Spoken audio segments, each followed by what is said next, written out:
Good evening. How's everybody doing? Great to be learning with you on a Thursday, Yom HaMishi. Let's light up the darkness with a new wisdom candle. Who's in the house? John in Maine, Melissa in Great Neck, Paul in the Great Northwest, Joe in the Inland Empire, Yehud in South Carolina, Lucy in Minnesota, Shandor in the Bronx, Bella in Florida, Lorraine in Texas, Belle in Texas, Paula, I hear you. Was I singing? Hi, I'm in Florida. Ella in Southern California. Welcome, everybody. Today's episode of AT Daily is sponsored by Wayne Marble in memory of Pearl.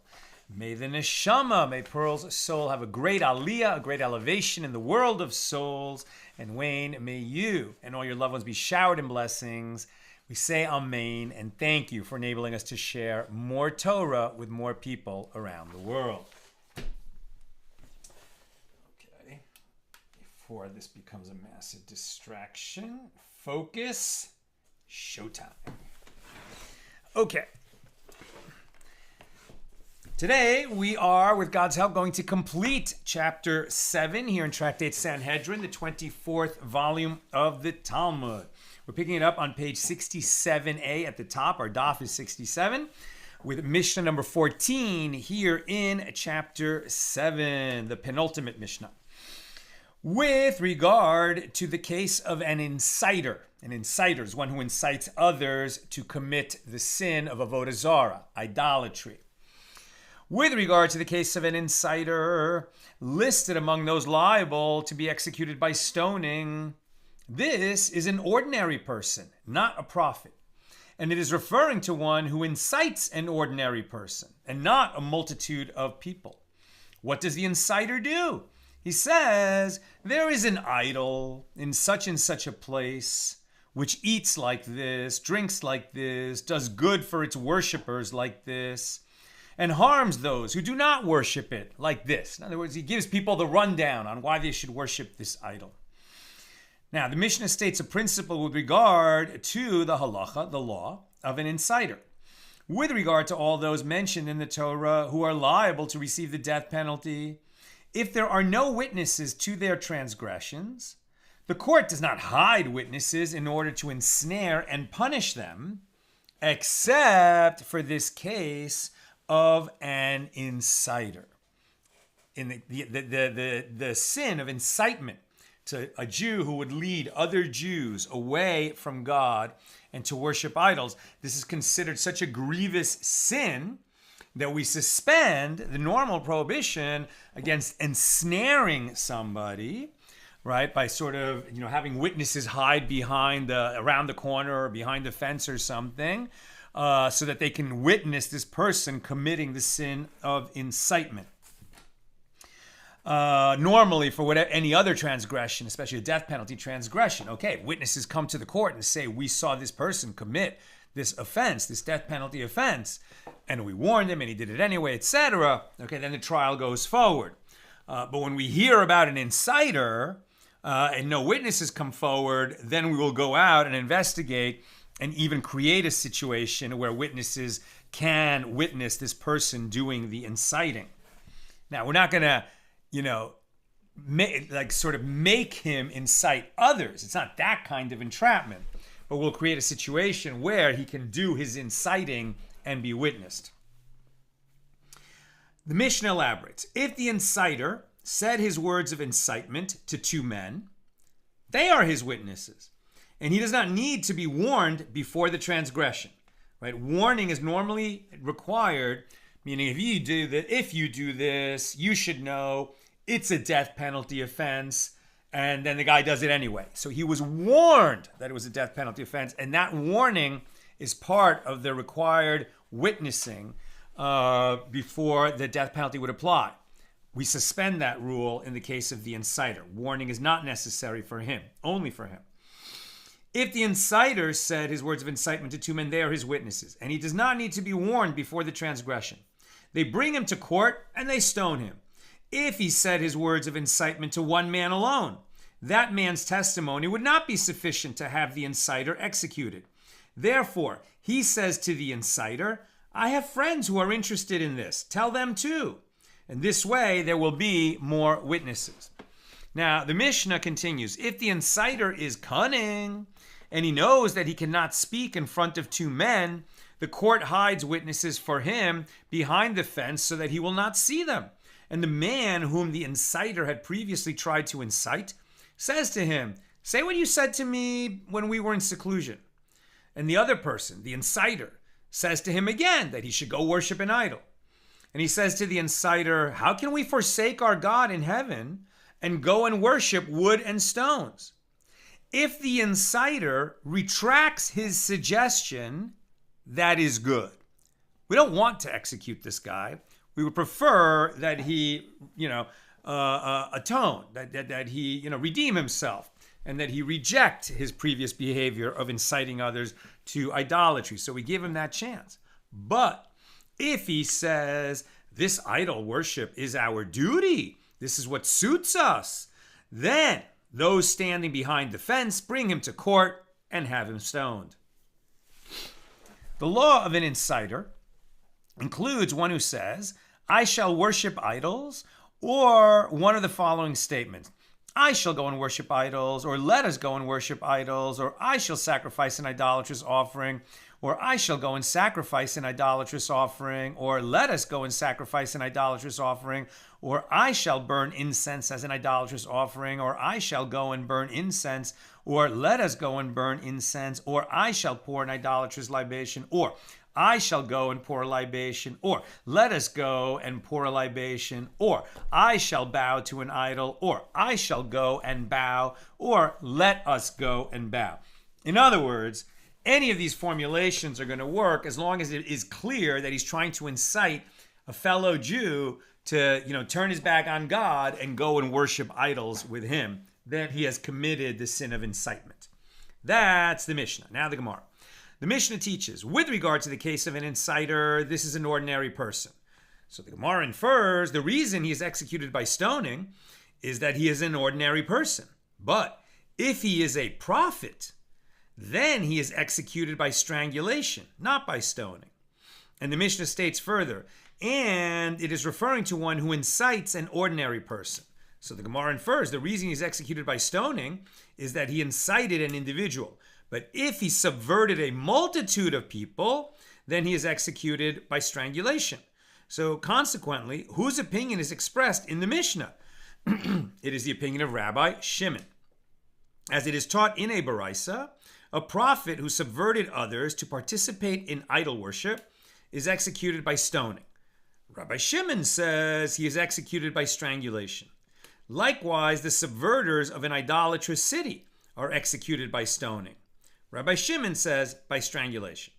The Gemara, no one's arguing that they get executed. It's just a manner of death penalty.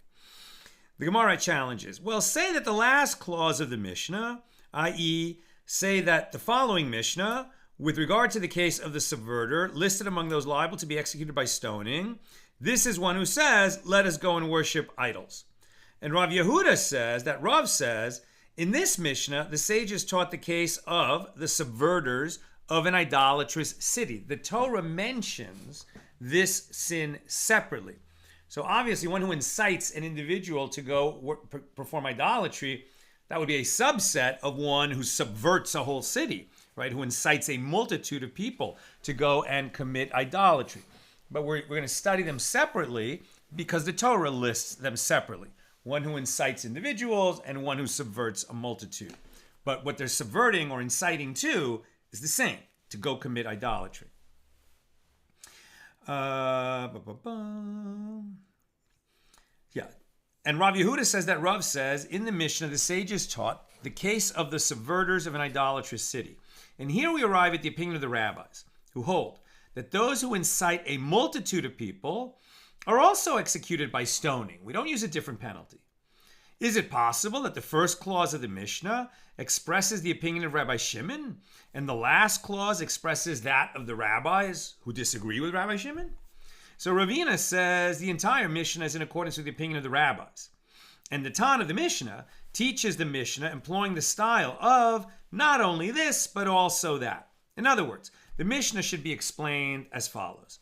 Not only is one who incites an individual executed by stoning, but even one who subverts an entire city is executed by stoning. Rav Papa says when the Mishnah teaches with regard to one who incites that this is referring to an ordinary person as opposed to a prophet, it is not indicating that a prophet is not included in this law. Rather, it is referring to the hiding of witnesses behind the fence in order to ensnare the inciter, as his life is treated with contempt and derision, as though he were an ordinary person, i.e. a simpleton, as it is taught in a Baraisa. And with regard to all the rest of those liable to receive the death penalty by Torah law, the court does not hide witnesses in order to ensnare them and punish them, except for this case of the inciter. How does the court do this to him? The agents of the court light a candle for him in an inner room, and they place witnesses for him in an outer room in the dark, so that they can see him and hear his voice, but he cannot see them. And the other person, whom the inciter had previously tried to incite, says to him, "Say what you said to me when we were alone." And he says to him again, "Let's go worship the idol." And the other person says to him, "How can we forsake our God in heaven and worship idols?" If the inciter retracts his suggestion, that is good. But if he says, "This idol worship, it's our duty, this is what suits us," then the witnesses who are listening from outside bring him to court and they have him stoned. And the court did the same to an inciter named Ben Sitada from the city of Lod.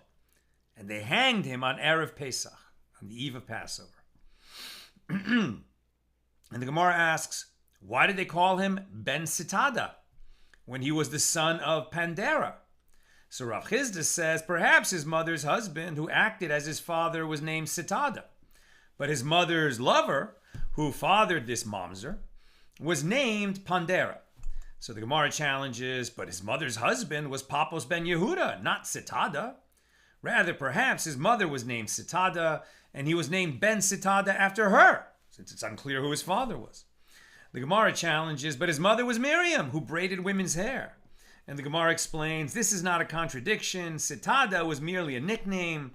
As they say in Pumbedisa, this one strayed, setat da, from her husband. Right? She strayed when she committed adultery and mothered a mamzer, who ended up being one who incited others to idolatry. And that concludes our discussion of Mishnah number 14. Now, Mishnah 15. Is this the final Mishnah of the chapter? Yes, it is. The final Mishnah of chapter 7. With regard to the case of the subverter listed among those liable to be executed by stoning, this one who says to a multitude of people, let us go and worship idols. Right? Same like the inciter, but multitude of people. Now, a new one, right? We've had sorcerer, necromancer, charmer, enchanter, inciter. Now we add the warlock. The warlock is also liable to be executed by stoning. One who performs a real act of sorcery is liable, but not one who deceives the eyes, making it appear as though he is performing sorcery, as that is not considered sorcery. That would be a magician. Rabbi Akiva says in the name of Rabbi Yehoshua, for example, two people can gather cucumbers by sorcery. Not go out and pick cucumbers, but, wave their hands and say some words and cucumbers appear. So two people could do that. One of them committed sorcery and the other one didn't. What's the difference? One of them gathers cucumbers in this manner and he is exempt, and the other one gathers them into one place and he is liable. How so? The one who performs a real act of sorcery is liable, and the one who deceives the eyes is exempt. So what magicians do, that just deceives the eyes, right? There's some kind of natural explanation for what they do. But someone who could somehow, summon dark forces and manipulate nature and make actual magic happen through sorcery, that would be a death penalty offense. That's prohibited. That's the Mishnah. Now the Gemara. With regard to the case of subverters mentioned in the Mishnah, Rav Yehuda says that Rav says, the sages taught here the case of the subverters of an idolatrous city. So accordingly, there is no halachic difference between one who incites individuals to idolatry and one who subverts an entire city. Both are liable to be executed by stoning. The Mishnah teaches the case of the warlock. The Mishnah that teaches the case of the warlock is referring to one who performs a real act of sorcery. So the sages taught in a baraisa the verse, you shall not allow a witch to live. So witch would be a feminine word. That's why we're saying warlock, the male kind of witch, an actual sorcerer. Not one who is channeling the dead and speaking for the dead, which is how we have defined sorcerer before. That's why now we're using the term warlock. Right, so the verse, you shall not allow a witch to live, Exodus 22:17, does not refer only to a female who practices sorcery. Both a man and a woman are included. If so, why does the verse state a witch? This is because most women are familiar with witchcraft.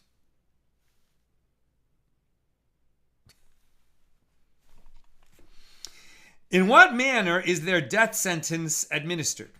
Rabbi Yosef HaGalili says, it is stated here, you shall not allow a witch to live. And it is stated there, with regard to the conquest of the Canaanites, you shall allow nothing that breathes to live. Deuteronomy 20, verse 16. Just as there, the Canaanites were to be killed by the sword, Numbers, you can see that in Numbers 21, 24. So too here, the execution of a witch is administered by the sword, which would mean decapitation. Rabbi Akiva says it is stated here, you shall not allow a witch to live. And it is stated there with regard to Mount Sinai, no hand shall touch it, for he shall be stoned or thrown down, whether it be animal or man, it shall not live. That was Exodus 19:13. So just as there, the verse speaks of stoning, so too here, a witch is executed by stoning. Rabbi Yosef HaGalili said to him, I derive the meaning of the verse, you shall not allow a witch to live, from the verse, you shall allow nothing that breathes to live, via a verbal analogy between two similar phrases. But you derive the meaning of the verse, you shall not allow a witch to live, from the verse, it shall not live, which is a less similar phrase. If we're going to derive one meaning from the verse of one word in one verse from the meaning of the same word in a different verse, the verses should be as similar as possible. Rabbi Akiva said to him, I derived a law concerning Jews from a law concerning Jews, with regard to whom the verse included many types of death penalties. Therefore, the fact that the expression, it shall not live, refers to stoning when stated with regard to Jews is especially significant.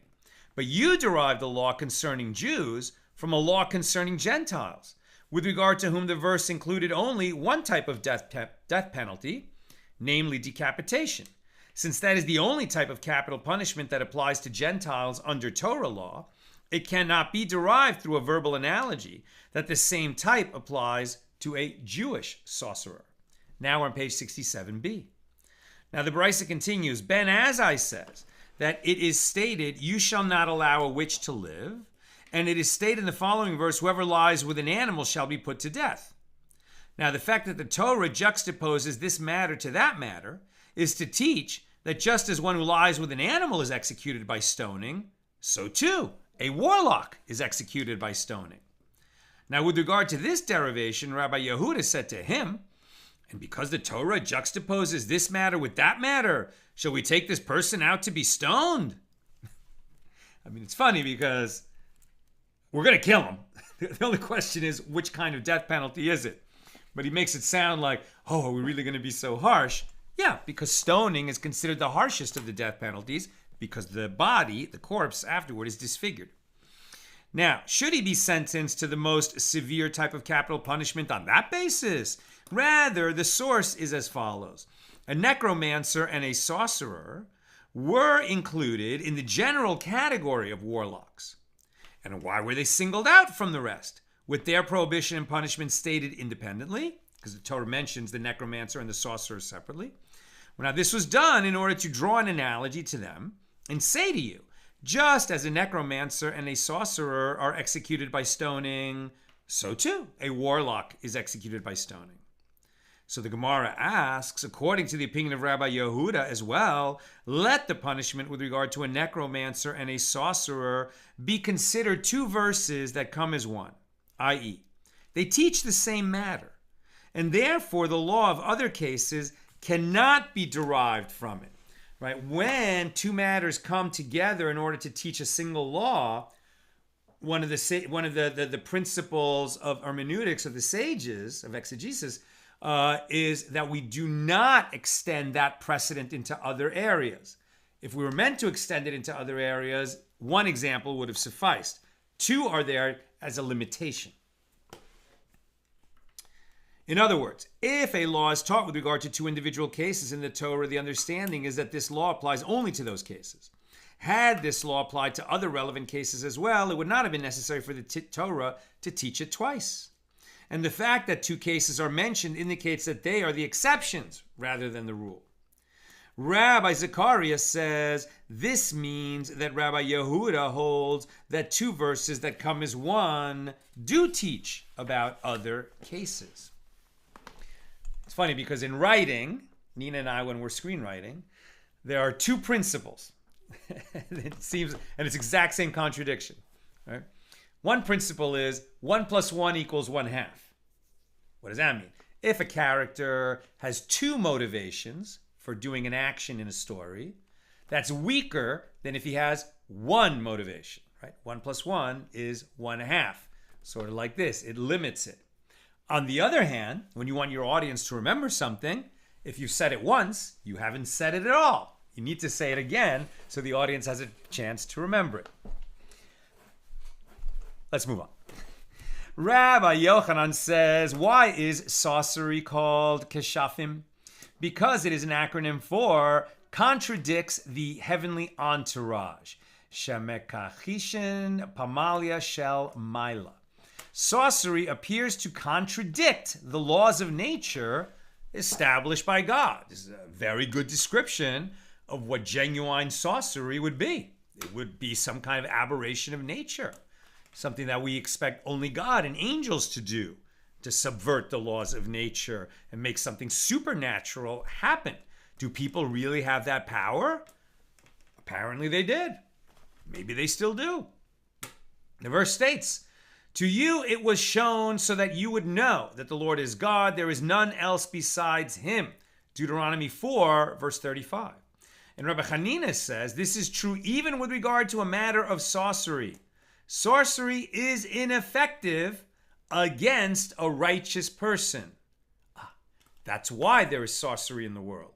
It can be used against the wicked, but it cannot succeed against the righteous. The Gemara relates, there was a certain woman who was attempting to take dust from under the feet of Rabbi Hanina in order to perform sorcery on him and harm him. Rabbi Hanina said to her, if you succeed, go and do it. I am not concerned about it. As it is written, there is none besides him. The Gemara asks, is that so? But doesn't Rabbi Yochanan say, why are sorcerers called mechashifim? Because there is an acronym for this action contradicts the heavenly entourage. And this indicates that one should be wary of sorcery. The Gemara answers, Rabbi Hanina is different, as his merit is great, and sorcery certainly has no effect on that level of righteous person. Don't assume you're so righteous that you would be immune to an attack of the sorcery type. Rabbi Ivu bar Nagri says that Rabbi Chia bar Abba says in the verse, and the magicians of Egypt did in that manner with their secret arts. Belatehem. Right? So remember in the beginning of the plagues, when Moses shows up, let my people go. What's the first plague? He turns the river to blood. It says in the Torah And Pharaoh was not impressed because his magicians could do the same thing. And then I think the second one was frogs. And the magicians, and Pharaoh was not impressed because his magicians could do the same thing. It's kind of weird, right? Moses, at God's command, summons millions of frogs all over the land. They're everywhere. It's a plague. And Pharaoh's magicians say, we can bring frogs.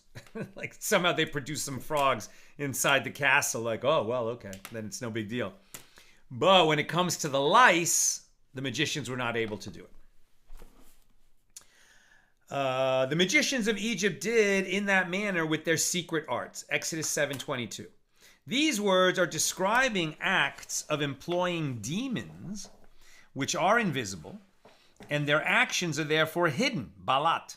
With regard to the similar term, belahatehem, in Exodus 7:11, these are acts of sorcery, which sorcerers perform themselves without using demons. And likewise it says, and the flaming, lahat, sword that turned every way, in Genesis 3:24, referring to a sword that revolves by itself.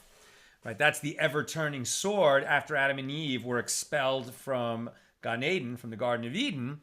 And then the Lord stationed two cheruvim, right, two angels known as cheruvim, at the entrance to Eden, and the ever-turning sword, so that the humans could not, get back into the Garden of Eden, until God said we could go back, which, apparently has not happened yet. Although maybe certain individuals have had that opportunity in different times in history, but this idea of an ever-turning sword, that would be a supernaturally stationed sword that just keeps turning and prevents anyone from going past it. Abaye says, a sorcerer who is particular about using a certain utensil for his sorcery, he is employing a demon. One who is not particular about using a certain utensil is performing an act of sorcery. Right? So the idea that you could summon a demon to do something supernatural for you, that would be lower level dark arts. Remember, in Bavel, right? Babylon, the Jewish in Persia, and this which at this time was ruling over Babylonia, demons were somewhat commonplace. We're not, like I said, we're not going into demonology today. But a sorcerer, one who could just manipulate the world supernaturally, that's a higher level and therefore more wicked and a bigger transgression. Abaye says, the laws of sorcery are like the laws of Shabbos. And what do you mean? In that their actions can be divided into three categories. There are some of them for which one is liable to be executed by stoning, and there are some of them for which one is exempt from punishment by Torah law, but they are prohibited by rabbinic law, and there are some of them that are permitted ab initio. So Abaye elaborates. One who performs a genuine act of sorcery, he is liable to be executed by stoning. One who deceives the eyes is exempt from punishment, but it is prohibited for him to do so. Right? If a magician is performing magic, and you know he's a human who's not actually doing this, but you're still going to enjoy the show, okay, that would be permitted under this because he's not pretending to be a sorcerer. But if he's some kind of a guy who comes to tell you, I'm a sorcerer, I can manipulate the world using dark arts, then if he uses magic to achieve that, but it's not genuine sorcery, he would not be liable to the death penalty by stoning, but he would have violated a rabbinic prohibition.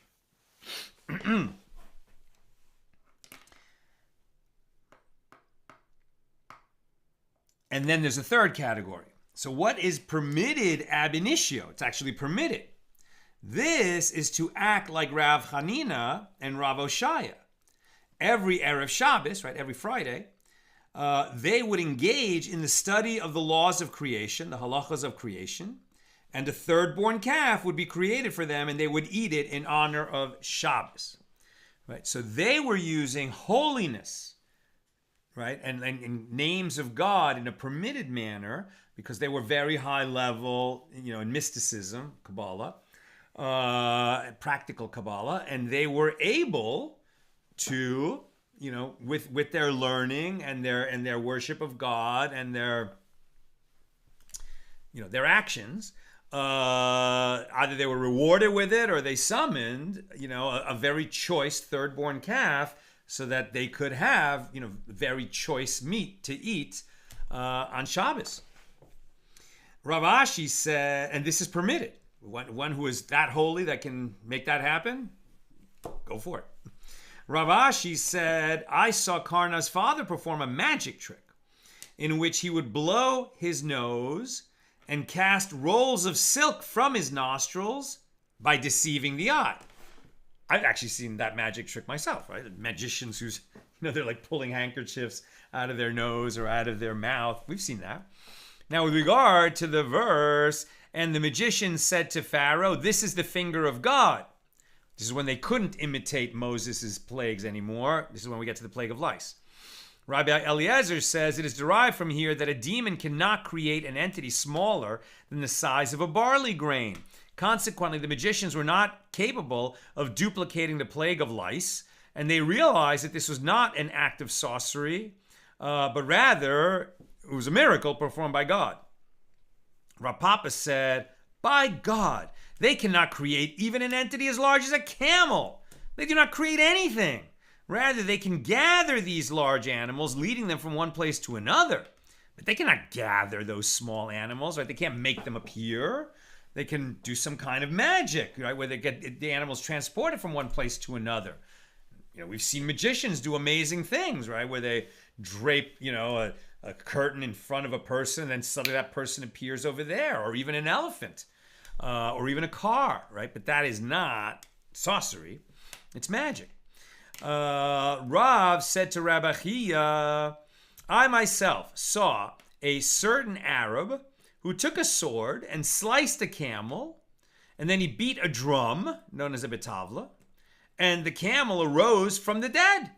And Rabbi Chia said to him, was there blood and excretion afterward in that place, which flowed from the camel when it was sliced in half? No. So rather, since there was none, that was clearly a deception of the eyes and not sorcery. And the Gemara relates, Zeri happened to come to Alexandria of Egypt, and he bought a donkey. When he was about to give it water to drink, the magic thawed when the donkey touched the water, and it was revealed that it was not a donkey. And instead it turned into a plank, a wooden plank of a bridge. Now the ones who sold it to him said to him, if you were not Zeri, whom we respect as a great sage, a distinguished person, we would not refund you the money that you paid us for the donkey, right? We'll give you the money back because we don't want to offend, we don't want to take advantage of such a distinguished person as you. But in the matter of doing business here in Alexandria, you acted like a fool. Is there anyone who buys an item here in Alexandria and does not examine it first with water? Since sorcery, meaning this kind of magic, was widespread there, anyone who bought an item examined it in order to find out if it was affected by sorcery. And if one did not examine an acquired item by exposing it to water, and it turned out to be under a spell, he suffered the loss. City of sorcerers. Now the Gemara relates, a man named Yanai arrived at a certain inn, and he said to the innkeepers, give me water to drink. And they brought him flour mixed with water. Flour like bread flour. So he saw that the lips of the innkeeper woman were moving. And he cast a bit of the drink to the ground, and it turned into scorpions. And he understood that the innkeepers performed sorcery on the drink. Yanai said to them, well, I drank from yours, you too drink from mine. And he also performed sorcery on the drink. He gave it to her to drink, and she turned into a donkey. He rode upon her and went to the marketplace. her friend came and released her from the sorcery, and people saw him riding on a woman in the marketplace. It is stated with regard to the plagues of Egypt, and the frog came up and covered the land of Egypt. Right? We always translate that frogs, but actually it's written in the singular, like the frog as a category of animal, amphibious animal that covered the land. But it's actually written singular. Now that, in light of the fact that it's written singular, Rabbi Lazar says, at first it was one frog, and it spawned and filled the entire land of Egypt with frogs. So the Gemara comments, this matter is subject to a dispute between Tanaim. Rabbi Akiva says it was one frog, and it spawned and filled the entire land of Egypt with frogs. Rabbi Lazar ben Azariah said to him, Akiva, what are you doing occupying yourself with the study of Agadah? This is not your field of expertise. Take your statements to the tractates of Negaim and Oholot. In other words, it is preferable that you teach the laws of the impurity of tsaras, right, the skin condition, and the impurity imparted in a tent, which are among the most difficult areas of halacha, of Torah law, because that's your field of expertise. But when it comes to analyzing the stories in the Bible and of the sages, etc., that's not your field of expertise, Akiva. Rather, this verse is to be understood as follows. It was one frog. It whistled to the other frogs, and they all came after it. In the Mishnah, Rabbi Akiva says in the name of Rabbi Yehoshua that two people can each gather cucumbers. I think the word manifest would be better. They can manifest cucumbers, right? Make them appear. Two people can manifest cucumbers by sorcery, one of whom is exempt, as he merely deceives the eyes, and the other one of whom is liable, as he performs genuine sorcery. Now we're on page 68a, getting a head start on the next page. We'll be able to do a double tomorrow. The Gemara asks, and did Rabbi Akiva learn these laws from Rabbi Yehoshua? But isn't it taught in a Baraisa? When Rabbi Eliezer took ill, Rabbi Akiva and his colleagues came to visit him. He was sitting on his canopied bed, Bekinov, and they were sitting in his parlor, Biteraklan, and they did not know if he would be able to receive them due to his illness. Now, we had this story in Bava Metzia, right, page 59, which was the famous oven of Achnai story, where Rabbi Eliezer said that oven, if a sheretz falls into it, it remains kosher because it is not a earthenware vessel, because it's made of these separate rings that are sort of fused together with some sand between them. And the sages said, well, that's the same as an earthenware vessel, and if a sheretz, a creeping thing, falls into it, it does become impure.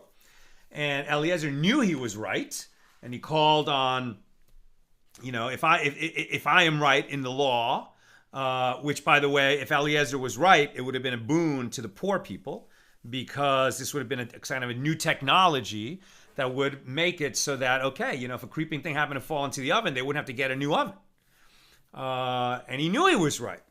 And he said, so if I'm right, the water should flow backward, the trees should move, the walls of the study hall should buckle. All these miracles that he called for. And the miracles started to happen. But then the other sages said, we don't listen to miracles. God assigned us the job of, in each generation, by a majority of the leading sages to determine what the law is. We don't listen to miracles. And then, the walls of the study hall stopped. They didn't fall in, but neither did they go back out. And in the end, they excommunicated Rabbi Eliezer because he was so stubborn and certain that he was right, even though there was a voice, at a certain point, there's a bas kol, a voice from heaven that says, the law is according to Eliezer. And they're like, okay, well, we don't listen to voices from heaven because that is not the system that you gave us, God. And God said, you're right. But because Rabbi Eliezer would not, admit that, I have to listen to authority, even if I might be right, we also need a working system. because there's not going to be an Eliezer and a voice from heaven saying that Eliezer is right in every generation. Rather, in every generation, there's going to be the leading sages. They're going to get together and decide by majority vote, when there is a new question, what are we going to do with it? And because he wouldn't listen and just refused to listen, they finally excommunicated him.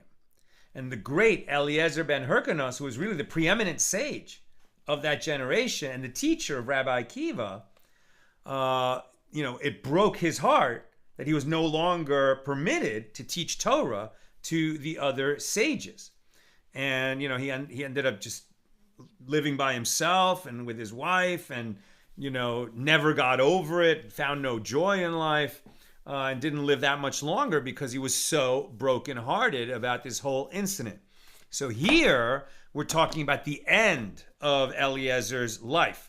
And when the other sages heard that he was, sick, very sick, and on the deathbed, so then out of respect to all the great Torah learning, Rabbi Eliezer, that's the Rabbi Eliezer, who's all over the Talmud. We still teach so many of his teachings today. And out of respect, Rabbi Akiva wanted to go see his Rebbe, right? His rabbi, his teacher. And he brought some other sages with him. And that's what this scene is right here. Very dramatic. Right? So, the Gemara asks, and did Rabbi Akiva learn these laws from Rabbi Yehoshua? But isn't it taught in Baraisa that when Rabbi Eliezer took ill, Rabbi Akiva and his colleagues came to visit him. And he was sitting on his canopied bed, known as a bekinov, and they were sitting in the parlor in the B'Teraklim. And that day was Erev Shabbos, right? It was Friday. And Rabbi Eliezer's son, Hyrcanus, right, who was named after his grandfather, entered to remove Eliezer's tefillin, which you don't wear on Shabbos. And why is his son doing it for him? Because he's very ill. His father berated him, and he left reprimanded. And Hyrcanus said to his father's colleagues, it appears to me that father went insane, since he berated me for no reason. Rabbi Eliezer heard this, and he said to him, he, Hyrcanus, and his mother, they're insane. How can they neglect preparing for Shabbos with regard to prohibitions punishable by stoning, such as lighting the candles and preparing hot food, and engage in preparations concerning prohibitions by rabbinic decree, such as wearing tefillin on Shabbos? Right? It's getting near. Shabbos is going to start soon. Don't worry about my tefillin. Go get ready for Shabbos. In other words, Eliezer was the furthest thing from insane. His mind was perfect. Since the sages perceived from this retort that his mind was stable, they entered and they sat before him at a distance of 4 cubits, as he was ostracized. It is forbidden to sit within 4 cubits of an ostracized person. Rabbi Eliezer said to them, why have you come? They said to him, we have come to study Torah, as they did not want to say that they came to visit him due to his illness. But they're not permitted to learn Torah from him because of that excommunication. So Rabbi Eliezer said to them, and why have you not come until now? They said to him, we did not have spare time. Rabbi Eliezer said to them, I would be surprised if these sages, the ones in the room, die their own death. Meaning a natural death. Rather, and this is true, they will be tortured to death by the Romans. Rabbi Akiva said to him, how will my death come about? Rabbi Eliezer said to him, your death will be worse than theirs, as you were my primary student and you never came to study. And that is true. Rabbi Akiva had a terrible death. Rabbi Eliezer raised his 2 arms and placed them on his heart, and he said, woe to you, my 2 arms, as they are like 2 Torah scrolls that are now being rolled up and will never be opened again. I have learned much Torah, and I have taught much Torah. I have learned much Torah, and I have not taken away from my teachers, i.e., I have not received from their wisdom, even like a dog lapping from the sea. Right? Now, this is Eliezer, who probably knew more than any sage that was living in that generation. But he's saying in his humility, as much as I have learned, I didn't learn everything that I could have learned from my teachers. I have taught much Torah, and my students have taken away from me. i.e., they have received from my wisdom only like the tiny amount that a paintbrush removes from a tube of paint. He's lamenting that he was not able to give over as much as he would have liked to. For one thing, you can't ever give over everything, right? I've taught you everything you know, but I haven't taught you everything I know.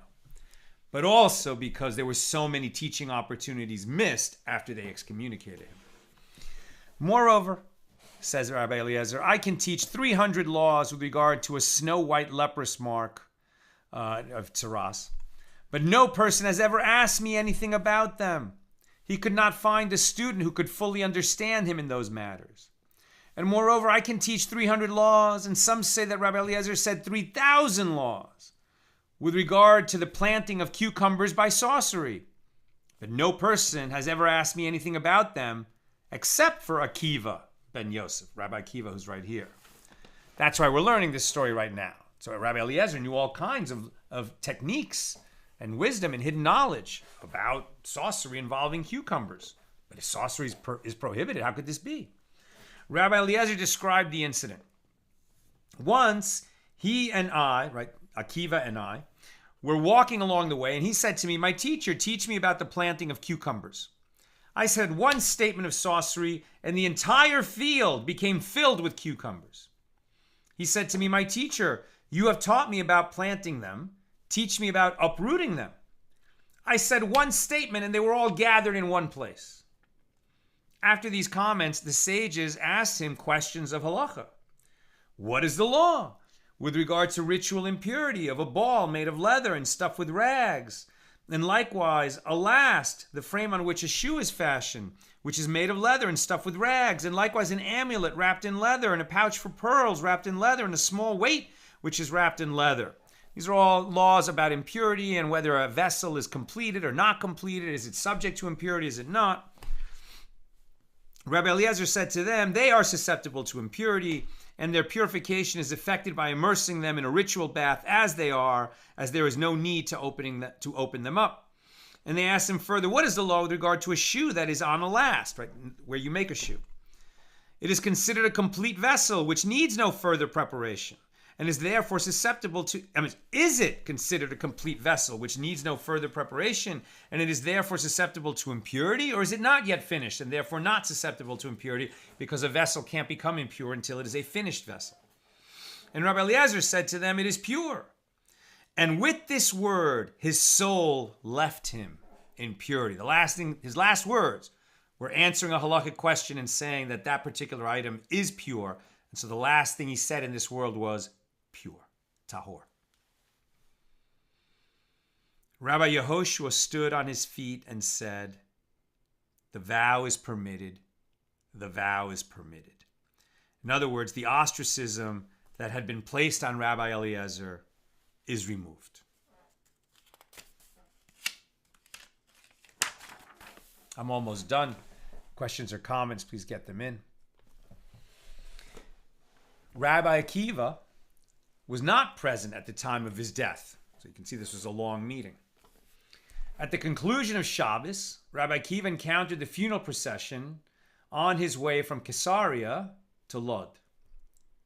Rabbi Akiva was striking his flesh in terrible anguish and regret until his blood flowed to the earth.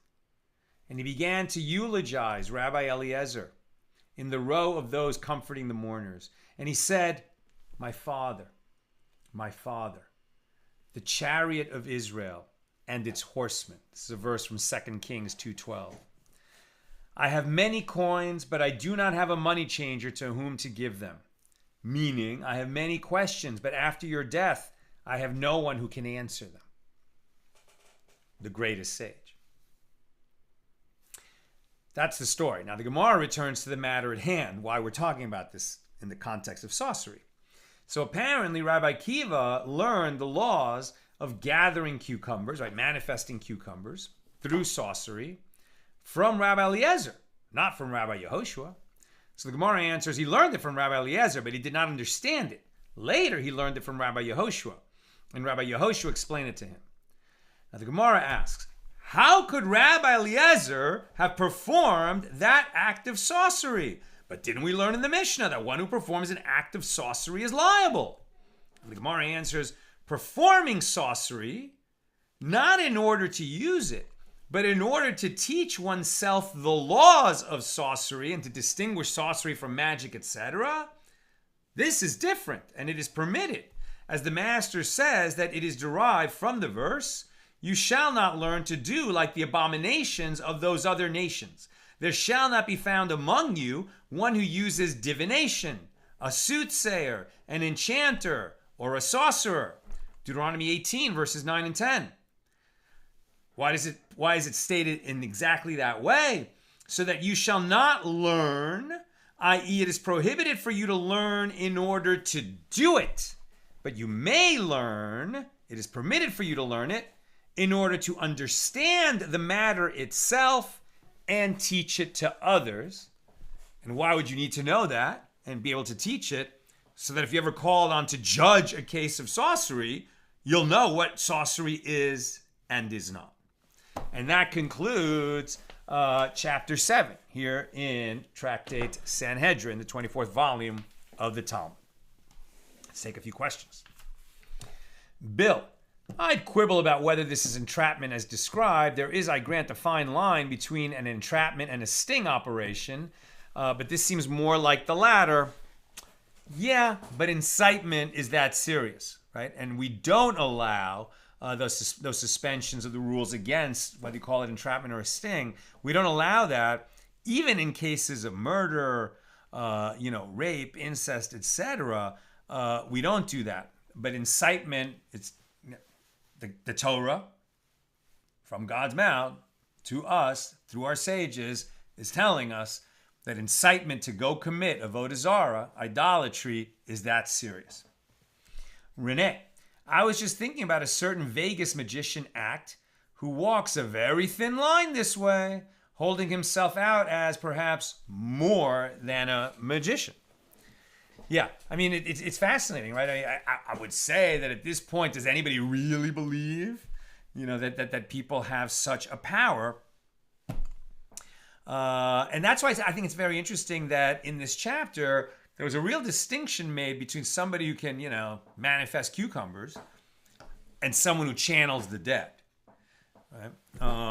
Those are different crimes, but maybe both under the category of sorcery. But channeling the dead also, we're such rational people, we don't believe it. But, there have just been incidents in history that it's hard to explain any other way. Where somebody who just could not have had access to information somehow got it. On the other hand, there's also, Ruach HaKodesh, Holy Spirit, where somebody's able, like I told you that story yesterday about the Lubavitcher Rebbe, who just, knew something about another famous rabbi being saved from a hijacking, a skyjacking, when there's no way he could have known that. No way. But he spoke about it at a certain hour, and then it turned out to be true. So I guess Shakespeare would have said there are more things, in heaven and earth than are dreamt of in our philosophy. Right? Shandora, as someone who has grown up with cartoons and the Muppets, I've always imagined it being one frog like Kermit, popping out everywhere in comic styling. Very good, thank you. And finally, Renee, this summer I shall manifest cucumbers too. I promise you faithfully, I'll be in my garden chuckling about this. I assume as the cucumbers are growing on the vine. Very good. And may you be successful, to have luscious, tasty cucumbers. That's what I've got for us. We have completed chapter 7, and with God's help, we'll be together again tomorrow, Friday, for the last time at the winter regular Friday time of 11:30 a.m. Then tomorrow night, the clocks will change. Not tomorrow night, but Saturday night, the clocks will change. And when we get to next Friday, well, we're going to have a very special schedule next Friday because a week from tomorrow is Purim. And Purim on Erev Shabbos, many halachic challenges there. That's what I've got for us tonight. All the best. Good night.